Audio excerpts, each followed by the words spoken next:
नमस्कार, स्वागत है आपका मेरे गार्डनिंग चैनल में। एक दिन धरती माता ने ब्रह्मा जी से विनती की, हे प्रभु, मेरी धरती पर अब प्रेम और करुणा की कमी हो गई है। मनुष्य कलह, क्रोध और स्वार्थ में डूबते जा रहे हैं। मुझे कुछ ऐसा चाहिए जो उन्हें फिर से प्रेम और सौंदर्य की ओर ले जाए। ब्रह्मा जी ने जब यह बात सुनी तो उन्होंने कामदेव और रति से कहा, अपने प्रिय पुष्प मधुकामिनी को धरती को उपहार स्वरूप दो ताकि वहाँ भी स्वर्ग जैसी सुगंध और मधुरता फैल सके। कामदेव सहमत हुए। उन्होंने मधुकामिनी के कुछ बीज एक इंद्रधनुषी हवा के माध्यम से धरती पर भेजे। वो बीज एक शांत पर्वतीय क्षेत्र में गिरे और कुछ ही दिनों में वहाँ एक सुंदर पौधा फूट पड़ा जिसे आज हम मधुकामिनी के नाम से जानते हैं।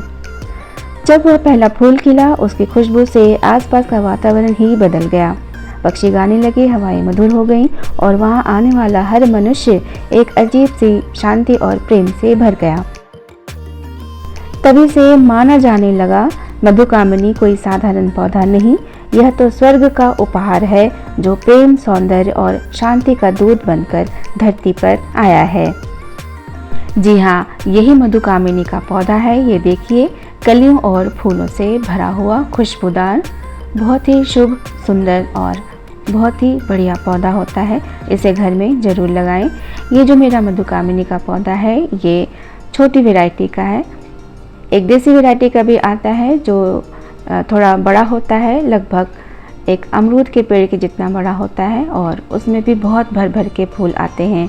ये पौधा मेरा 12 इंच के गमले में लगा हुआ है, कलियों से भरा हुआ है। आज अगले दिन ये कलियाँ सब खिल जाएंगी तो दिखने में बहुत ही प्यारा लगेगा। अगले दिन भी आपको दिखा रहे हैं।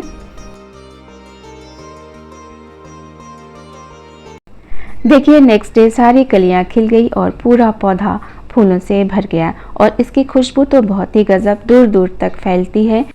इस पौधे के बारे में एक विश्वास है कि घर में मधुकामिनी लगाने से सकारात्मक ऊर्जा, प्रेम और सुख शांति का वास होता है। नवविवाहित जोड़ों को यह पौधा शुभ फल देने वाला माना जाता है। इसकी खुशबू बुरी शक्तियों को दूर रखती है और मन को शांति देती है। बहुत ही सुंदर मधुकामिनी। अब आइए इसके केयर टिप्स के बारे में बात करते हैं।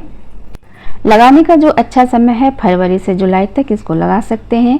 यह पौधा धूप और हल्की छांव दोनों में अच्छा चलता है, लेकिन फूल आने के लिए कम से कम 5 से 6 घंटे की धूप जरूरी है। गमले में या ज़मीन में कहीं भी लगा सकते हैं। गमले में लगाना हो तो बड़ा गमला लीजिए। 15 से 20 इंच का गमला लेंगे तो ये बहुत ही अच्छे से बुशी होगा और बहुत अच्छे से चलेगा।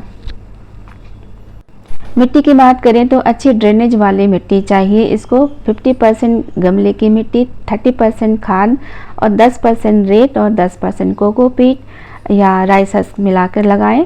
गमले में ड्रेनेज होल होना ज़रूरी है। पानी की बात करें तो गर्मियों में रोज़ाना पानी दें। सर्दियों में 2-3 दिन के बाद एक बार पानी दें। खाद की बात करें तो महीने में एक बार वर्मी कंपोस्ट, गोबर की खाद, नीम खली ये सब मिलाकर दें। फूलों के लिए फास्फोरस युक्त खाद जैसे DAP या बोन मील डाल सकते हैं। ऑर्गेनिक पोटास भी डाल सकते हैं जिससे बहुत अच्छे फूल आते हैं। यह पौधा बहुत तेज़ी से फैलता है, इसलिए हर 2-3 महीने में हल्की कटाई छटाई ज़रूरी है। कटिंग करने से पौधे को नया जीवन मिलता है, यानी कि नए ब्रांचेज आते हैं और उसमें फूल आते हैं। और इस पौधे को कटिंग और सीड से आसानी से उगाया जा सकता है।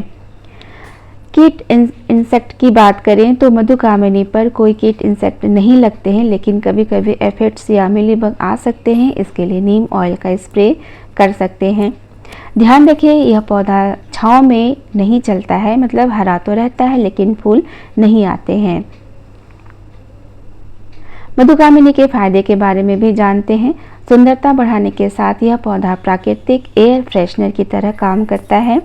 इसके फूलों की खुशबू मन को शांति देती है। यह पौधा हेज या बाउंड्री वॉल के लिए एक बढ़िया ऑप्शन है। साथ ही यह पौधा कम जगह में ज़्यादा फैलाव देता है और लो मेंटेनेंस में बहुत अच्छे से चलता है।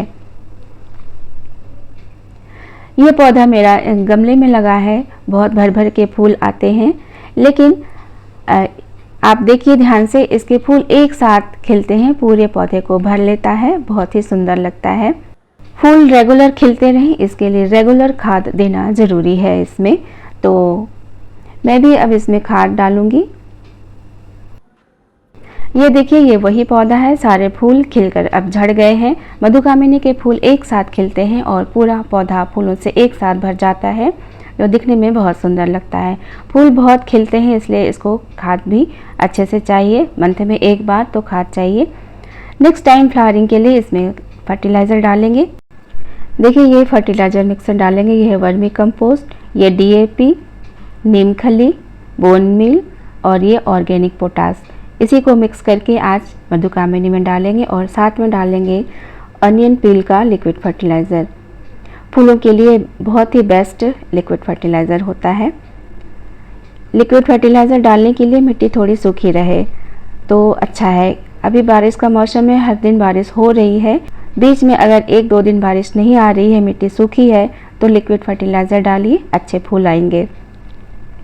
ऊपर से थोड़ी सी ट्रिमिंग कर दी है, क्योंकि बारिश के मौसम में प्लांट की ग्रोथ बहुत ज़्यादा हो जाती है। अनकंट्रोल्ड ग्रोथ को रोकने के लिए, यानी गमले में अगर आपने प्लांट लगाए हैं तो ग्रोथ थोड़ी सी ठीक ठाक रहे, अच्छे से चले, पौधा शेप में रहे, इसके लिए हल्की हल्की प्रूनिंग ज़रूरी है। तो मधुकामिनी के जो ब्रांचेज हैं बहुत ज़्यादा फैल गए हैं, इधर उधर लटक रहे हैं, मतलब फैल के इधर उधर बढ़ रहे हैं, तो उसको थोड़ा सा कंट्रोल, यानी पौधा शेप में रहे, इसके लिए ऊपर से हल्की हल्की प्रूनिंग कर दी। प्रूनिंग के बाद हम इसमें खाद डालेंगे। प्रूनिंग के बाद जो कटिंग निकली है उसको हम ग्रो भी कर सकते हैं। ये जो फर्टिलाइज़र है इसको अच्छे से मिक्स करेंगे और पौधे की अच्छे से गुड़ाई करेंगे और उसमें डाल देंगे। अभी क्या है कि 1-2 दिन से बारिश नहीं हुई है, मिट्टी अभी सूखा है, तो मैंने सोचा फर्टिलाइज़र अभी डाल दें। गीली मिट्टी में थोड़ी सी मुश्किल होती है। तो ये देखिए, अब इसमें हम क्या करेंगे, इसकी मिट्टी की गुड़ाई करेंगे और साइड से मिट्टी को हटा करके गमले के साइड से फर्टिलाइज़र डालेंगे और मिट्टी से कवर कर देंगे। मैंने तो आपको दिखाया है कई बार कि फर्टिलाइज़र कैसे डालना है। मिट्टी को गुड़ाई करके हटाएंगे ऊपर की एक लेयर और फर्टिलाइज़र डाल के फिर वापस से मिट्टी से कवर कर देंगे। यानी कि जो फर्टिलाइज़र हम डालेंगे वो मिट्टी के अंदर होना चाहिए। सूखी पत्तियाँ, सूखे ब्रांचें, जो भी ख़राब ब्रांचेज है वो सब हटा देंगे। प्लांट को साफ़ सुथरा रखेंगे तो प्लांट की ग्रोथ अच्छी होगी। प्लांट जो है दिखने में भी सुंदर लगता है। साफ़ सुथरा रहना चाहिए। अगर आपने गमले में घर में प्लांट लगाए हैं तो प्लांट को साफ़ सुथरा रखिए, तो उस पर कीड़े नहीं लगेंगे और दिखने में भी प्लांट सुंदर लगेगा। इस तरह से मैंने गुड़ाई कर दी। देखिए, रूट बाउंड भी हो गया है, तो अब अगले साल इसको जो है रिपोर्ट करेंगे, अगले साल करेंगे। अभी तो इसी में रहेगा। रिपोर्ट करेंगे तो थोड़ा सा 1 इंच बड़ा गमला देंगे और अच्छे से मिट्टी बनाकर इसको लगाएंगे। तो इस तरह से गुड़ाई कर ली है और साइड से फर्टिलाइज़र डालकर मिट्टी से कवर कर देंगे।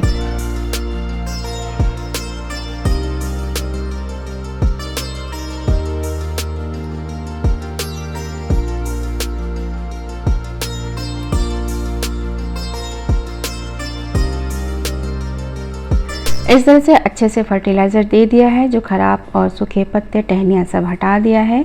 ये भी चेक करते रहेंगे कि कोई सीड ना बने। अगर कोई सीड बन रहा है तो उसको हटा दीजिए, हमें सीड की ज़रूरत नहीं है। अब हम इसमें डालेंगे जो लिक्विड फर्टिलाइज़र बनाया है वो डालेंगे। मैं चेक कर रही हूँ, कोई सीड अगर बना हो तो वो हटा देंगे।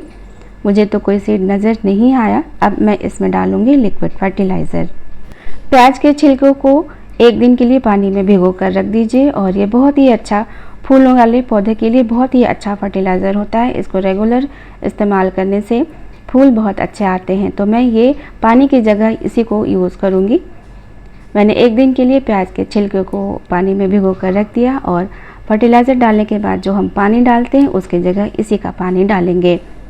सप्ताह में 1 दिन कुछ इसी तरह का लिक्विड फर्टिलाइज़र डालते रहेंगे, फूल बहुत अच्छे आएंगे।